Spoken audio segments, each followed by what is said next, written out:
One day after chants of "send her back" erupted at a re-election rally for President Trump, Republicans struggled with how to respond.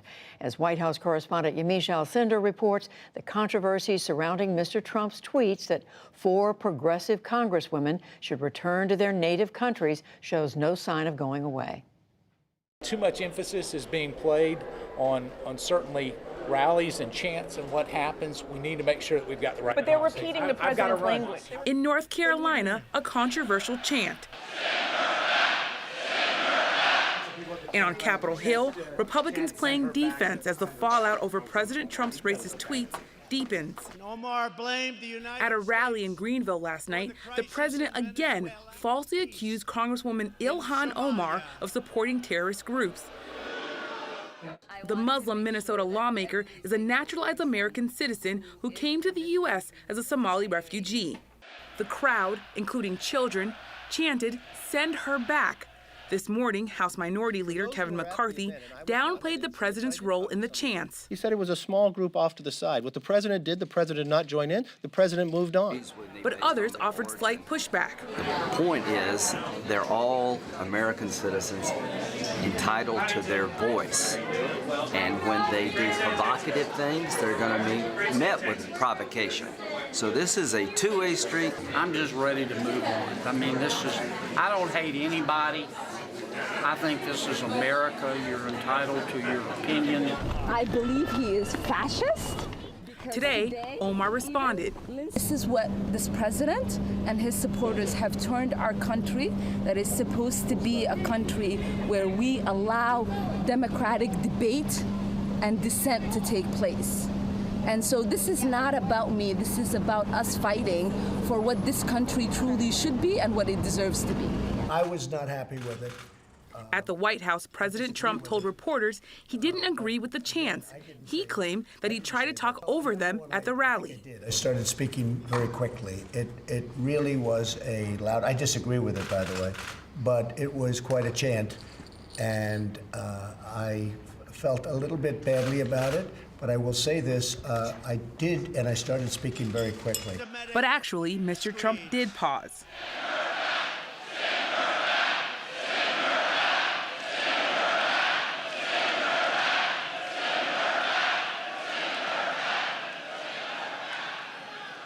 He said he would attempt to stop those chants in the future. I would try. I would certainly try. Last night, the president succeeded in firing up the crowd, but many of his claims, specifically about Representative Omar, were not based in fact. The president accused Omar of praising the terrorist organization Al-Qaeda, which is not true. Mr. Trump also falsely said she, quote, hates Israel and hates Jews. Omar is openly critical of Israel and its influence in America. She has apologized for comments that she said were not intended to be anti-Semitic. Everyone knows that's nonsense. Today, Majority Leader Mitch McConnell also brushed off criticism that he is helping to advance racism in America by not speaking out more against the president's rhetoric. We ought to tone the rhetoric down across the country, throwing around words like racism, kind of routinely applying it to almost everything. Let's talk about the issues. Did you see or hear Trump's rally last night? It was despicable. Democrats, meanwhile, seized on the rally, including presidential candidate and former Vice President Joe Biden. To stand and attack those 4 women in the way he did, talking about them going back home, the racist basic taunts. There's no sign President Trump will abandon his efforts to stoke racial tensions ahead of the 2020 election. For the PBS NewsHour, I'm Yamiche Alcindor. To weigh in on the president's rhetoric and the response to it, I'm joined by the former Republican senator from Arizona, Jeff Flake. Senator Flake, thank you very much for joining us. I know you've been following what the president's been saying this week. What's your reaction? Well, it's frankly an awful thing to say. Go back to where you came from. It's just not something that we ought to countenance. And it's damaging. It's damaging, obviously, for the president and his standing, but it's nothing that any of us ought to stand for. And as you listen to some of your former colleagues, a number of them have we know, stood by the president. Others are saying that they find what he's saying unacceptable, or, in the words of Senator Tim Scott, racially offensive. How do you read what members of your own party are saying as they hear this? Well, I would like to see more pushback, obviously, on the president's language, but I've wished for that for a while. On something like this, it's much like the phrase, calling the press the enemy of the people. If it's used often enough, and unless there's enough pushback, it becomes normalized, and it puts journalists in danger, worldwide. Something like this just, it erodes our value, our standards, and our standing in the world. It just is something that nobody ought to stand for. There's no good, excuse for this kind of language. And so I wish that my Republican colleagues wouldn't even try and simply say, Mr. President, this is unbecoming of the office. You shouldn't say it, and you ought to apologize, and certainly not stand by and listen to people chant it at your rallies.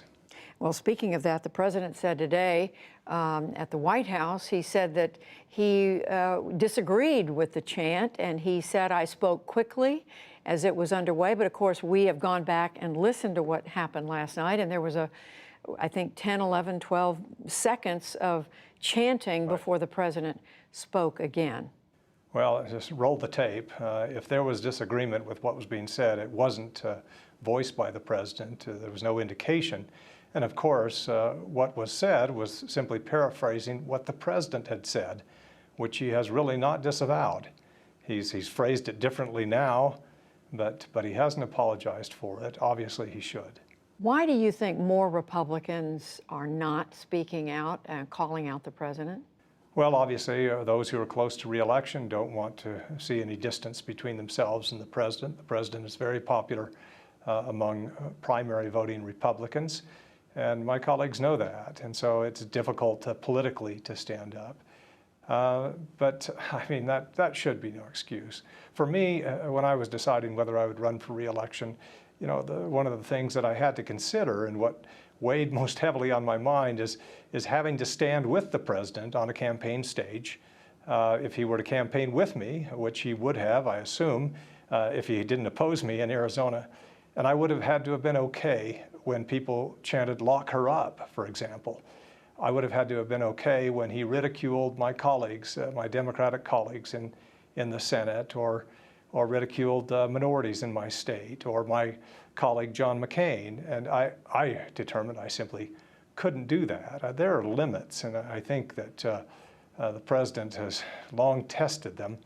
And I would hope that we would stand up as Republicans and say, we cannot normalize this kind of behavior. It's one thing, to support somebody more progressive or a Democrat. Political pendulums do swing. My concern is that when the political culture changes, that it doesn't snap back. That pendulum doesn't swing as well, particularly given the overlay of social media, right, and the way that politics are structured today.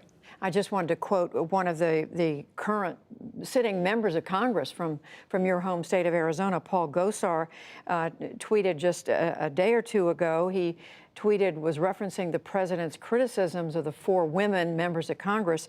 He has a picture of them, and he said above that, more like 4 horsewomen of the apocalypse. Yeah, I've heard that a few times from others as well. That's unbecoming. Mr. Gosar has a bit of a history of making outrageous comments like that. So I would hope that more Republicans would actually condemn what is said rather than excuse it and maybe up the ante, as we're seeing here. Do you think this is a political strategy, though, Senator, that could work for President Trump?